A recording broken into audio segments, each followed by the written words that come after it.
దాతలకు మనవి. ఎన్ని వేల కోట్లు ఉన్నా, ఎంత పేదరికంలో ఉన్నా, ఏ ప్రాణికైనా ఆకలి కడుపుకు పట్టెడు ఆహారం కావాలి.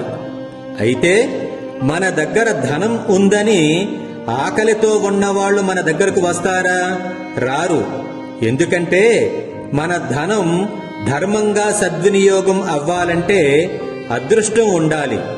అందుకే శతమానం భవతి సేవా సంస్థ హైదరాబాదు వారు ఆకలిని వెతుక్కుంటూ వెళ్లి మన ధనాన్ని ధర్మంగా సద్వినియోగం చేయదలచి అందులో భాగంగా ప్రస్తుతం హైదరాబాదులో గల బసవతారకం క్యాన్సర్ ఆసుపత్రిలో మధ్యాహ్నం దాదాపు 250 మందికి, నీలోఫర్ ఆసుపత్రిలో అలాగే ఇంకొన్ని చోట్ల ఉదయం పలహారాన్ని సంపూర్ణ ఉచితముగా కులమత తేడాలు లేకుండా ఏర్పాటు చేస్తున్నారు.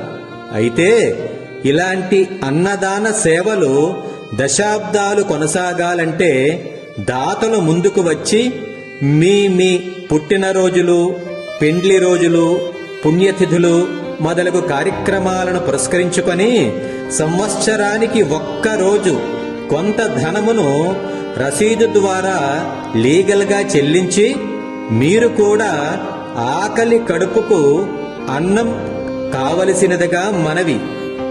రసీదు లేని ధనం స్వీకరించబడదని గమనించగలరు. అన్నదాత సుఖీ భవ. జై హింద్.